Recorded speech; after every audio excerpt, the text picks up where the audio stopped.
बेवहाय जिहेतु दायो मेल जाबाय थानाय जादों बेनि सोमोन्दै फोरमायनो खावलायबाय आरो बेवहाय दायो जों नुबाय थादों हेलिपेड बानायनाय आरो बेवहाय गोबां पेन्डेल पार्टिफोर दंफैयो थ' बिनि फैनायनि जाहोनखौ एसे फोरमायनो थाखाय खावलायनाय जाबाय गाबोन 23 मार्च मंगलबार बिटिआरनि चिफ मानगोनां मुस्रि प्रमद बर' बिथाङा जोंनि नैबे गलाघाट जिल्लानि रंजाली नोगोर जयन्तिपुराव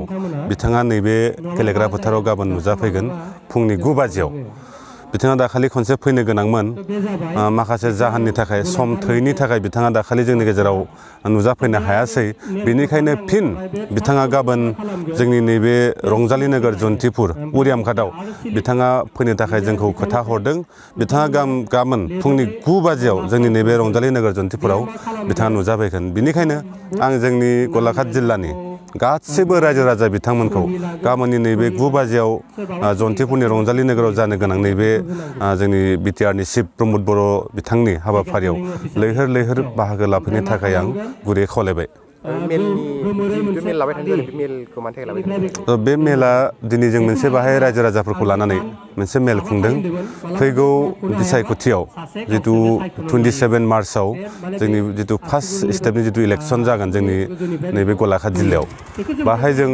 रायजो राजाफोरखौ लानानै सांग्रांथि मेल लादों सोरनो भट होनांगौ सोरनो होनाङा सोर केन्डिडेटनो होबा बाहाय जोंहा लाब जागोन बर' हारिया लाब जागोन जों बेफोरखौ लानानै मोनसे एवारनेस प्रग्राम जोंनि ओनसोलनि रायजो राजाफोरखौ लानानै जों लागासिनो दङ आरो गाबोननि प्रग्रामनि थाखायबो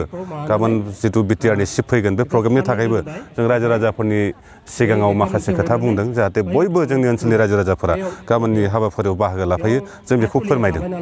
गाबोन बेसेबांसो रायजो राजा बेवहाय बाहागो लाफैगोन होननानै नोंथांमोना सानो जों गाबोन धनसिरि जोंनि सुरबुथार समस्तिनि खमसे खम 10,000 जों रायजो राजाफोरखौ बाहाय गेदारिं खालामनो थिरांथा लादों आरो हायोबा जों बिनि बांसिनबो खालामनो जों नाजागोन जोंनि गलाघाट समस्तिनि रायजो राजाफोरखौबो जों लेंहरदों 10-15 हाजारनि गेजेराव जों गाबोन रायजो राजा बाहाय गेदेरखौ जों बिथांजों जोंनि काउन्सिलनि डेपुटि चिफ बड' कसारि वेलफेयार अट'नमास काउन्सिलनि डेपुटि चिफ मानगोनां मुस्रि रमिय' पि नार्जारि बिथाङाबो गाबोन फैगोन होननानै जोंनो फोरमायहरदों बिथांमोन सानैया दा कनफार्म जाना दङ बिटिआरनि चिफ मुस्रि प्रमद बर' आरो रमिय' पि नार्जारि बिथांमोना सानैया गाबोन फैनाया बाहाय फुरा कनफार्म जाबाय आरो लोगोसे जोंनि नैबे गलाघाट जिल्लानि 3 EM सासेया जाबाय Romeo' P Narzary deputy chief बिथाङा आरो 2 EM दंबावो प्रदीप सरगारि बिथां आरो चेयारमेन